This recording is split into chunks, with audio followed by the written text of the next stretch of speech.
Hey guys, my name is Brad, and welcome back to G.I. Joe on the Tabletop. You might know me from the Cast Ice podcast and talking about G.I. Joe on this YouTube channel. And joining me today is the man, the myth, the legend, the man whose G.I. Joe collection dwarfs mine and is truly just a thing of wonder.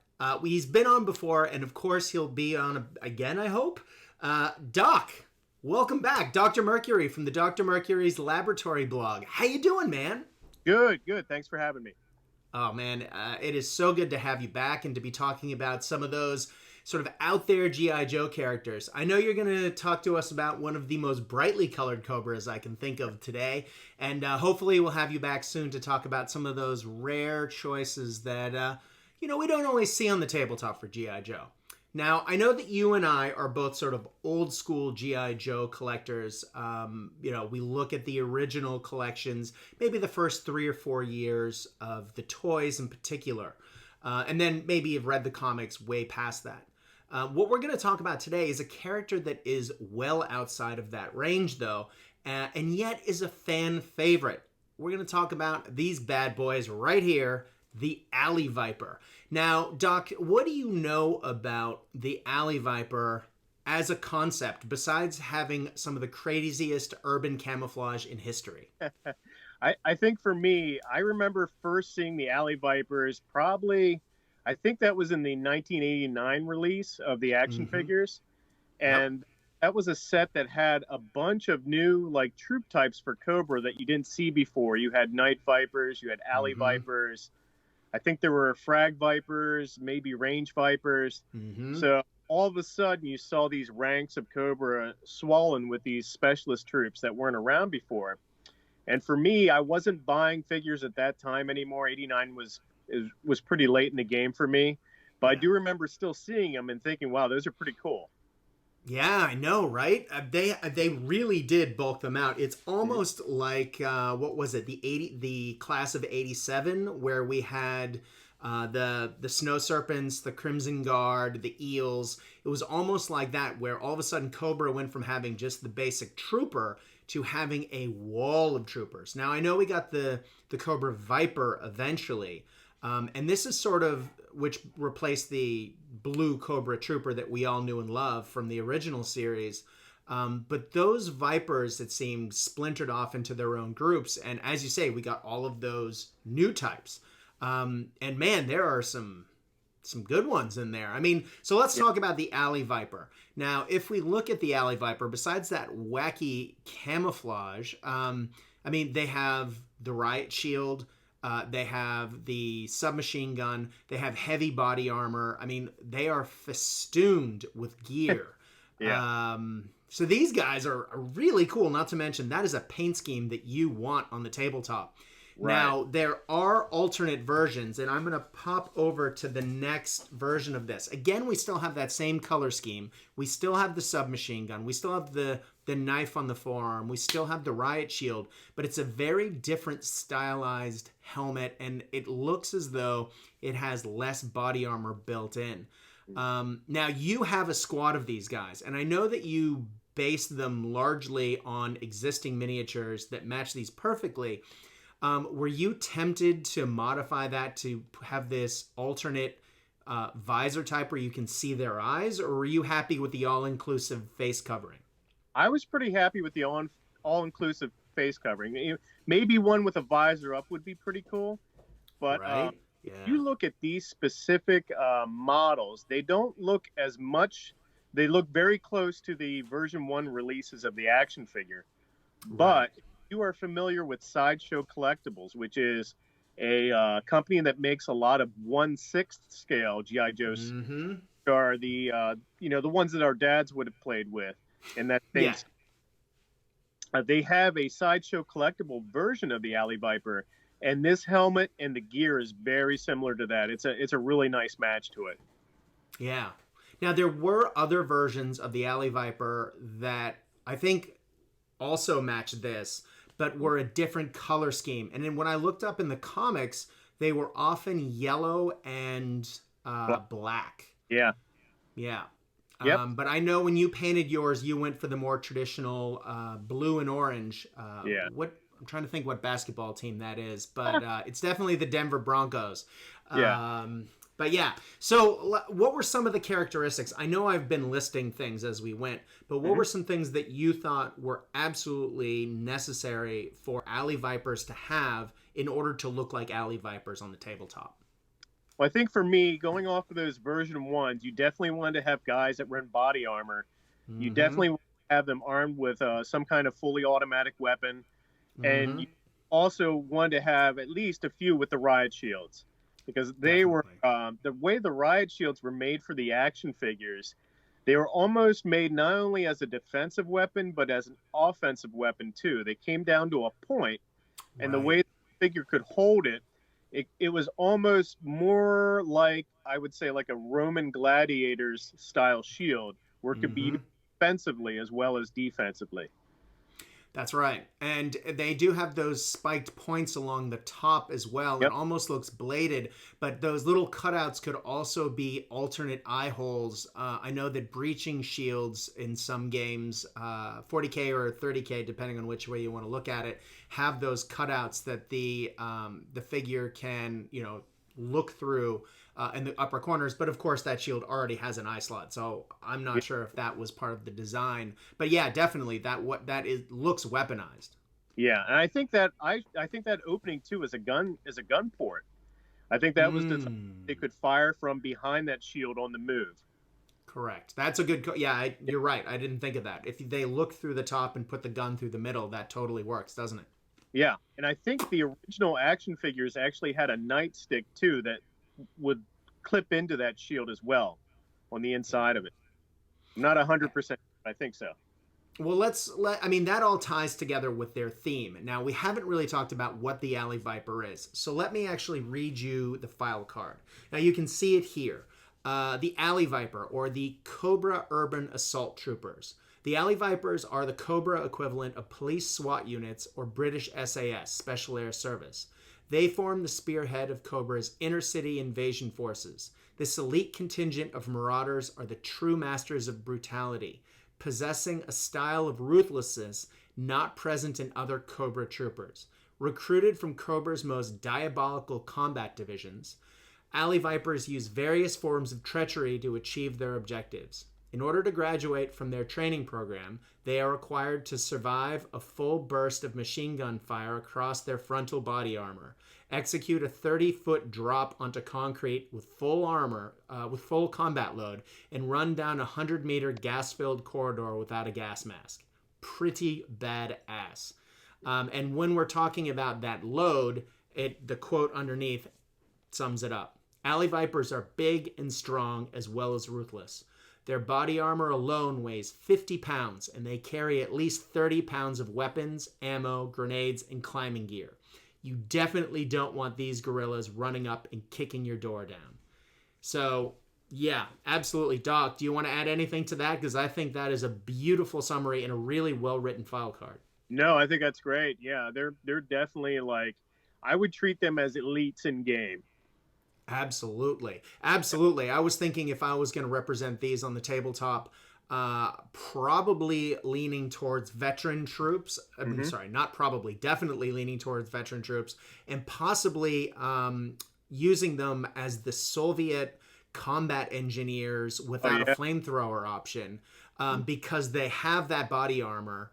Hmm. And they have you can give the squad veteran and festoon them with grenades, and boom, Bob's your uncle, you're ready to go. Yeah.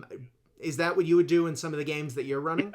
Yeah, I think I would do that. I would probably also, I'm trying to remember the term I used for the rule set I wrote, but under elite, that force, each section of that force would not take break tests, like morale tests, until they're reduced to half capacity, until they've suffered 50% casualties. There you So go. devoted, that's the term that I have in the book. So a devoted Yeah. troop type is one that's going to keep fighting even though it receives, heavy casualties. Oh, yeah, I think that would represent these guys perfectly. I mean, Yeah. they are the baddest of the baddest. Yeah. So, yeah, right on. Well, let's look at actual models on the tabletop. Now, here is a group shot of your Alley Vipers. Now, do you want to talk a little bit about the paint job that you put on here? As this picture shows, it's sort of a flying V shape where you have a couple of shields, but generally it's a lot of guys with assault rifles. Yeah, I tried to follow the Sideshow Collectibles paint scheme that they had as best I could. So I went with basically like a dark red, like an orangish red as a base, and then worked Mm-hmm. up to lighter highlights from there for the main bodies of the troops. Mm, The blue is really just an ultramarine blue, and mm. I tried to follow the patterns that they had on the action figures, and then black was pretty much the under armor, almost like the suits underneath the white armor. You have the black undersuit, so there's a Mm-hmm. little bit of that there, and then the gear was black as well, and the webbing. Yeah, brilliant. I think that color scheme looks even better on a model than it does in the art. I mean, that is a model. I mean, oftentimes we see art for figures that look great on action figures, look great on blister art and on cardstock. But the second you put it on a model on the tabletop, sometimes, especially when we're talking about camouflage, and we see this with bolt action armies all the time, if you are really good at camouflage, your armies will disappear on the tabletop.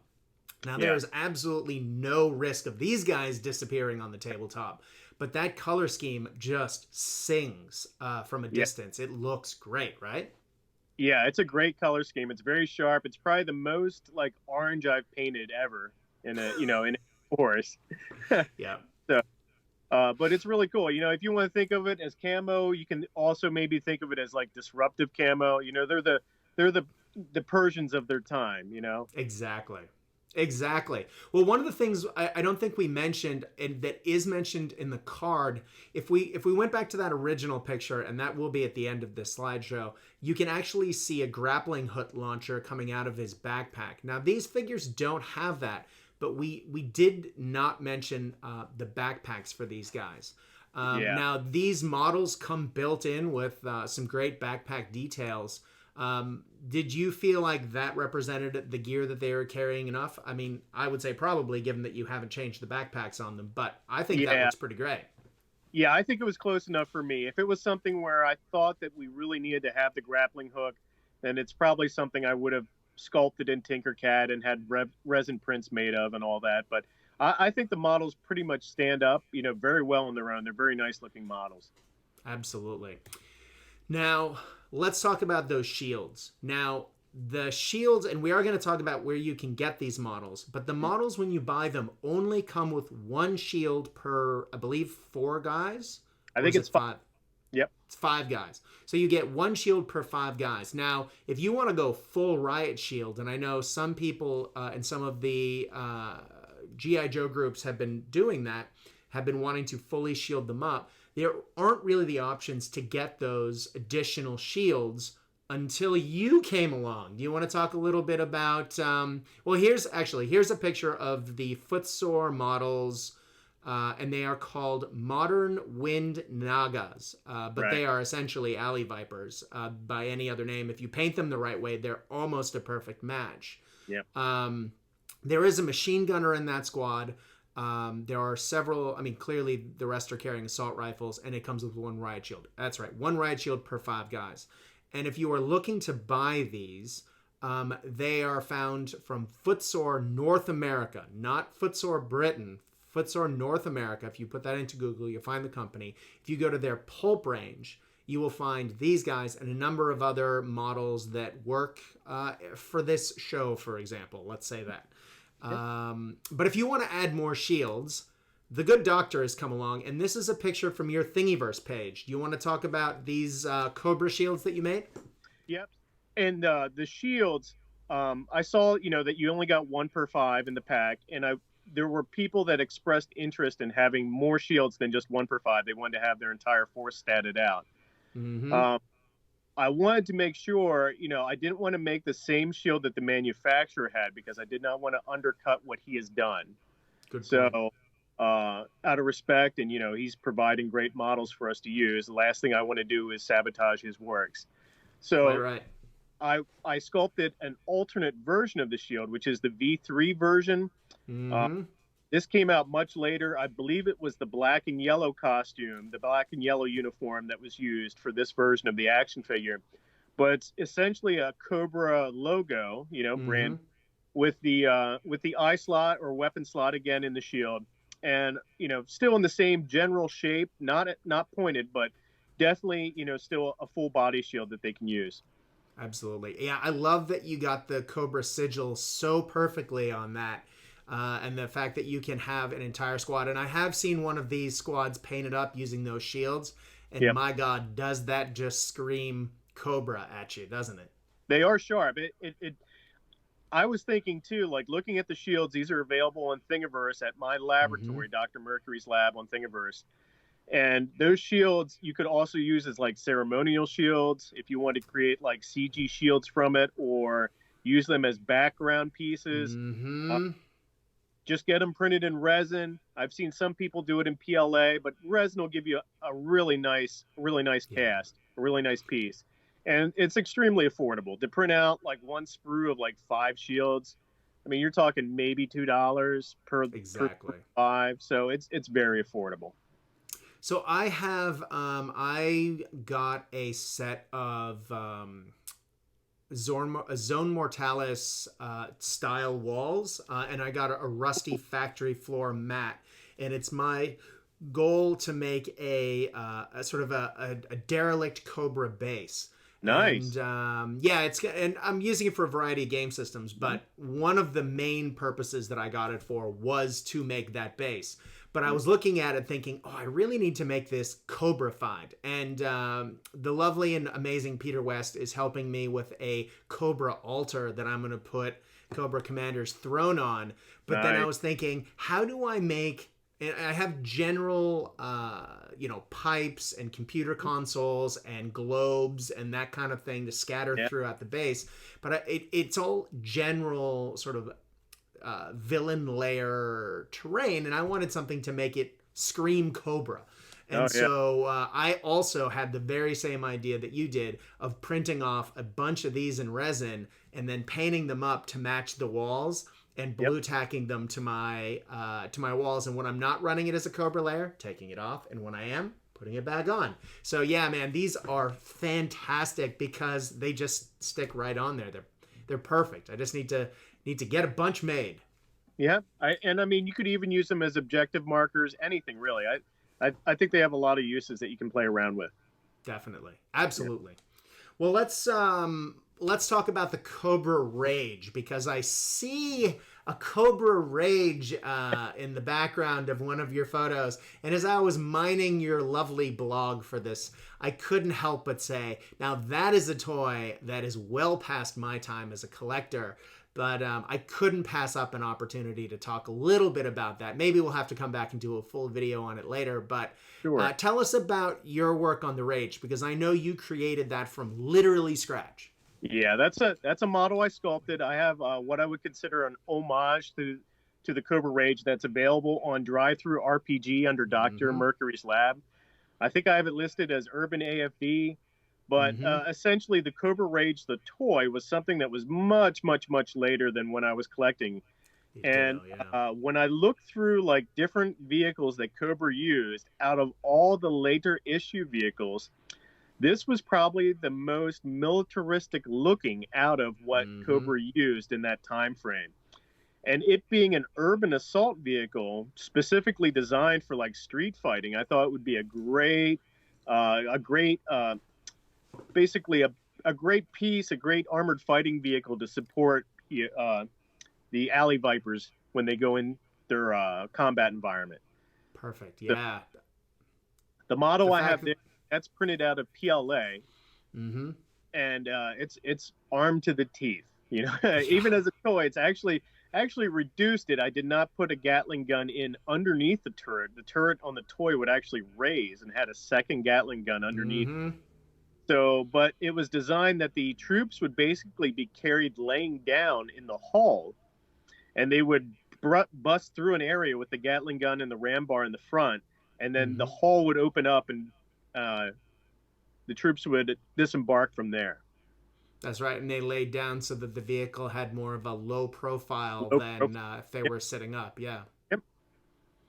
Yeah, that sloped armor looks fantastic on your version. Thanks. And I mean, a lot of the later toys, and I know some of the early toys too. Yes, I hear you in the background yelling at me, but a lot of the later toys, if I was to have a gripe with them, was that they often were just, they seemed to just be giant weapon platforms where just guns were dripping off of them. Yeah. But this was one of the vehicles that seemed like it could actually exist. Yeah. And there's different versions of it too. The version that I painted is the version 1, which is the most traditional version. But they also have another one where it's black and it actually looks, it's got more military colors to it. But Nice. they are cool looking models. It's a cool looking toy. You could have riders, rail riders on it. It had missiles. It had, a turret. It's got a lot going Mm-hmm. on. So Yeah, I have been refraining from picking up one of those yet, but as I slowly tick through my Cobra vehicles, I'm coming to the end of my toys, and I'm thinking, I gotta get into that later stuff sometime. right. Well, the nice thing is with the 3D print files, you're able to print as many as you want once you purchase them. So Exactly. Exactly. And you've done so many free files through Thingiverse anyway that, throwing a little love back doesn't hurt either. to be honest, it helps keep me motivated to make more models. Mm-hmm. At this point, I've made over, I want to say over 60 different models, Yes. all kinds of different genres, everything from cyberpunk to He-Man style stuff. So Mm-hmm.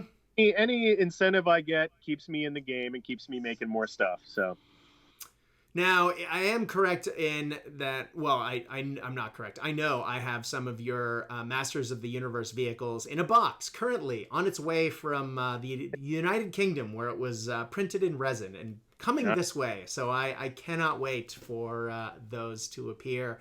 I have some diabolical plans afoot, but that's for another show. Let's get right. back to the basic Alley Viper. Now, I think that these guys are a fantastic add to a Cobra force. Having now painted up, or with the help of the very talented Patch, having the basic troopers for my Cobra army painted, I have a wall of blue and then a wall of red for my Crimson Guardsmen. Mm. But it would, and now that I've added some character models and my Dreadnoks and Zartan, it's nice to have a splash of color in there. And I Oh yeah. do need to add my red ninjas, but to have these guys in there too, I think that would be a fantastic add. And since these are now available commercially through Footsore North America, I think this is going to be a definite add if you're looking to put some Cobras on the tabletop. I know that you have colors of Cobras of every color imaginable, including Python Patrol. Yeah. But what are your thoughts? Yeah, definitely. I really like the troops. I don't know if I'll buy more than 15. I bought Mm-hmm. 15 of them. So that's pretty much whenever I buy, a lot of our games that we run here, the games that are played, usually involve 6 or more players. So with 6 or more players, if you're having one side be bad, one side be good, you need Mm-hmm. usually at least like 6 to 7 models per player for the games I run. Mm-hmm. So this gives you 3 players that are able to each run their own force of alley vipers with maybe a character or two leading them. So Brilliant. yeah, Now, if you were to have a character lead these guys, given that they are specialist urban troops, do you have any characters in mind for some of your big games? Because I know that you, more than most, think about that sort of thing. yeah, it seems like they should probably have one of the later driven characters. So, Yes. but each time I see them in the comics, it's something where I've never really seen them led by a character. And oddly enough, I don't know if you remember the second season of G.I. Joe that was done by Dick. That Mm-hmm. had the only speaking role for an alley viper, where it was a major character that was an alley viper. Oh, that's right. Yeah, it was I odd. really need to rewatch those. Yeah. They're pretty bad, but the animation Yes. not that great. But you suffer through it. But yeah, the whole Dragonfire arc, they have the main character. One of the main characters is Mm-hmm. literally an alley viper, and his only name is Alley Viper. So he's treated as a single character. So my first, thinking from like what would make sense would be Major Blood because he's a military commander, but it would Mm-hmm. have to be someone, maybe later on in the series, that would be the commander, which at that time it was like Copperhead suddenly became, like a lead henchman in that That's uh true. in that series. So who knows? That's right. And is that the Python Patrol Copperhead, or am Yeah, I? yep, Yep. that was the Python Patrol Copperhead. Yep. Just making So, sure I had that right. Yeah. Oh, I need to make a Copperhead, and I know that some folks have been making some, and I know you have one, so we'll yep, save that for another ep. But yep. Doc, thank you so much for helping us talk through these very colorful and very cool Cobra Troop types. I mean, this is fantastic, and hopefully we'll have you on soon to talk about something a little sneakier. Sure. Sounds great. All right, on. Well, guys, thank you very much for watching. Again, we are just trying this format out, and we're experimenting with G.I. Joe on the tabletop. If I know that a lot of you like the Star Wars on the tabletop that happened last week. If you have any opinions on things you'd like to see about the show, please comment below. And to all of you that have subscribed, thank you so much. We're still finding our sea legs, but we're having a good time. And if you haven't listened to the Cast Ice podcast, wouldn't hurt to give it a listen. Have a good one, guys. Until next time, have a good one.